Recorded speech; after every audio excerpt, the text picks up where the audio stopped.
Welcome back to Loose Cannons. Pat O'Brien along with Steve Harvey and Vic Jacobs is here. Sure. I just put a chokehold on Dana White. I saw that. And by the way, his eyeballs spun a little bit on that. No. Felt the pressure. You want to absorb the blow. Yeah. What'd you think? I think you're all fired up today, man. Yeah, I've never ready to seen go. you so fired up. By the way, there was a time when the UFC was a glimmer. Yeah. By the way, you're here on the MasterCard Celebrity Hotline, but you're actually here. Yes. But remember when this thing was just a glimmer in your eye? I talked to you back then. Yep. And look how far you've come. I mean, I'm really happy for you, proud of you actually. Thank you. I appreciate it. Yeah, it's been a you know, people look at the story and say, it's only been 10 years you've done this. 10 years in UFC years are like 100 years, trust me. And but it's been a fun ride. I'd be lying if I didn't say I've had fun. And of course, now the big news is you guys have entered into a new deal with Fox. Great run on Spike, no question, where really a lot of people discovered UFC and everything you've been doing. But to go to Fox right now, I mean, just put it in perspective for the UFC, what does this mean? The timing is perfect, actually. It's funny the way that it worked out. You know, we had talked to all these networks before, and actually, Fox put the first live fight of UFC on, and it pulled killer ratings for them, but just wasn't the time for Fox. So we ended up going out there. We got the Spike deal. You know, the rest is history, how we've built the business over the last 10 years. And the timing right now is perfect for this Fox deal. And it's the dream deal. It's the deal that I've always wanted and always hoped for. Well, you caught boxing on a downtick. And so I think people still wanted to see something in the ring. Right. And it's so different and so new and so brutal at times. I don't know how these guys last in there, but they do somehow. Yeah, well, it's different than boxing. But I mean, people wanted to see a ring type, yeah. The difference between this and boxing is, and the reason that boxing fighters can't stay around as long as mixed martial arts do is because of the blows to the head.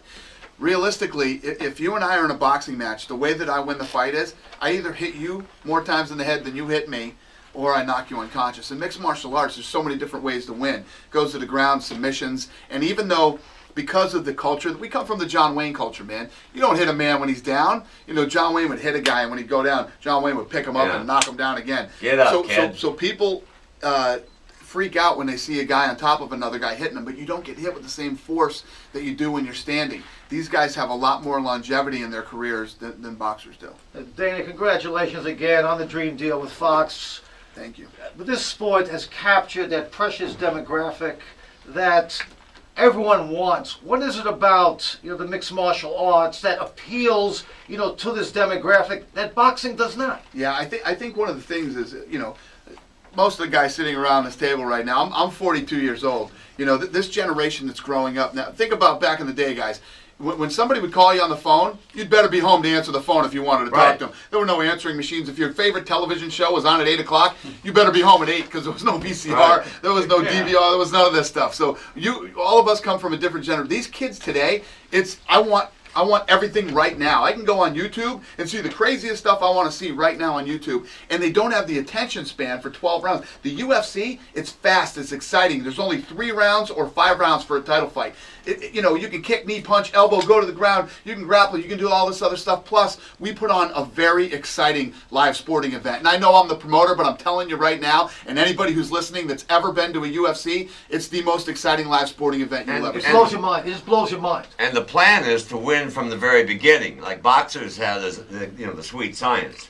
They have a plan, a boxing plan, and so it's always a little slow in the beginning. Man, this stuff comes right out, and you're there. You know, I mean, that's what's great about it. It does. It's fast paced, and it's pretty damn exciting. Now, D. White, we've got to illustrate just where the UFC is right now, and I know you got a whirlwind tour here in studio with us today. You're heading back east, and then it's off to Rio. Right. UFC Rio. Phenomenal card. Anderson Silva headlining there. I can't even imagine how big he is coming to Rio with UFC. Well, give me a little sense of it. I mean, how big is the arena? What's the ticket demands? Give us a sense of what's going on. Well, for the first time in 10 years, I can say we blew it. We actually kind of blew this one. We went with a 14,000-seat arena. 350,000 people were looking for tickets. Come on, 350. Carnival. So we could have done a Lady soccer Gaga? stadium. Yeah, we could have done a soccer stadium, and this thing's going to air on open TV down there. Right. 40 million people will watch this fight in Brazil. Wow.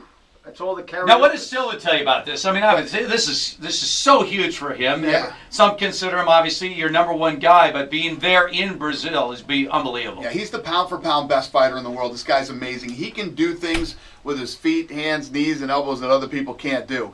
And he's become so huge in Brazil. He signed with Nike. He signed with Burger King down there. He's huge. He's actually moving out of Brazil to Los Angeles with his family because it's so crazy down there for him. The great thing about this is that there's always, I mean, every fight has an incredible highlight.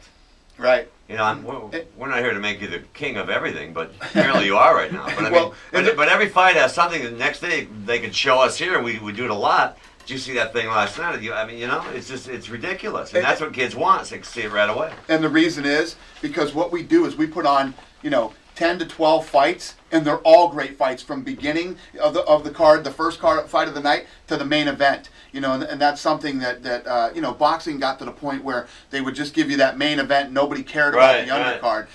When you put on, my thing is, when you're talking about fight fans, okay? Now take the money out of the equation. You're going to spend the $45, $50 that night on pay-per-view. What's even more important than that is we've all got a lot of things to do. We work, we got our families, we got things that we have to make decisions on the 2 days that we have off. And if you're going to make one of them to stay home and watch a fight, you better see some fights. And I think that's what the UFC brand has become known for, is that I know if I stay home and I put my money down and I get my buddies over the house, you're going to have that moment where you jump out of your seat and go, oh my God, that just happened. And everybody's high-fiving and exciting. And I think that's one of the things that has made us so successful, is that we always deliver on that. Yeah, well, if you spend $70 and then around 1 o'clock in the morning the main fight comes on in the East, that's not working for me anymore. I agree with you 100%. And ours isn't $70 either. And Dana, what you've done is really reconnected all the warriors back to their warrior roots. This is beyond boxing, in that I believe it really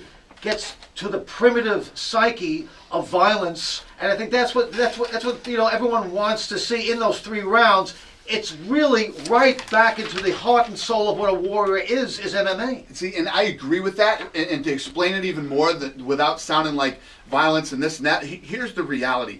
In boxing, these guys all have the same story. I came from the mean streets of such and such. If it wasn't for boxing, I'd be dead or in jail, right? The difference between those guys and my guys is, my guys don't have to do this. These guys graduated college. These guys have degrees. These guys could do other things. They're here fighting in the UFC because this is what they want to do. This is what they choose to do. And they like to go out and they want to see who the best fighter in the world is. And you see exciting fights when that's the mentality that the fighters have. All right, Dana White here, of course, the head of the UFC. Unbelievable. We're going to have more on what's going on with the UFC, including UFC Rio, and some of the new stars rising in UFC. Some of the familiar names moving on.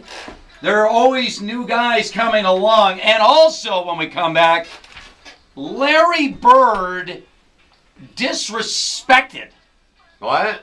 by Where? somebody that should know better. Well, I'll take that guy on too. And it's next on Fox Sports Radio.